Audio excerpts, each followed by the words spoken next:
En 1978, les cardinaux sont convoqués à 2 reprises à Rome pour élire un pape, à seulement quelques semaines d'intervalle. Après les 15 ans de pontificat de Paul VI, la papauté est en crise. Tous les espoirs se concentrent sur l'homme qui devient, au 4e tour de scrutin, le nouveau souverain pontife. Mais Albino Luciani, qui choisit le nom de Jean-Paul Ier, meurt subitement 33 jours plus tard.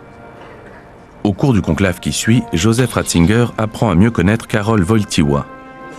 À la surprise générale, ce dernier devient le nouveau pape. Or, il a une grande estime pour le jeune cardinal de Munich.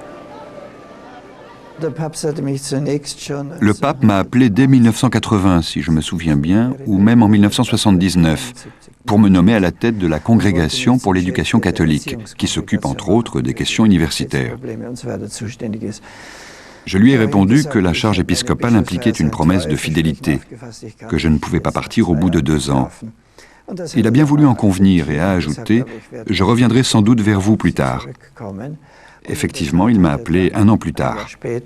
Le cardinal Schepper allait quitter la direction de la Congrégation pour la doctrine de la foi, et le pape souhaitait vivement que je reprenne la charge. Mais pour moi, il était encore trop tôt. J'ai voulu repousser l'échéance et j'y suis parvenu dans une certaine mesure, car il me restait beaucoup de questions à régler à Munich. J'ai également posé une condition essentielle dont je pensais qu'elle serait problématique. En tant qu'ancien professeur, je voulais pouvoir continuer à écrire des livres et j'ai demandé au pape si c'était compatible avec la charge envisagée. Il m'a répondu qu'il allait y réfléchir et prendre conseil.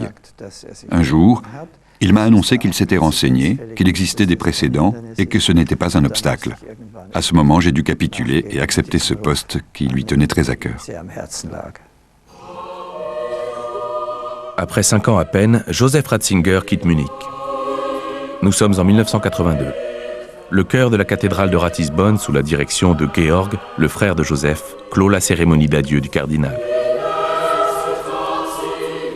Plus tard, il avouera qu'il est alors inquiet à l'idée d'occuper une fonction si influente.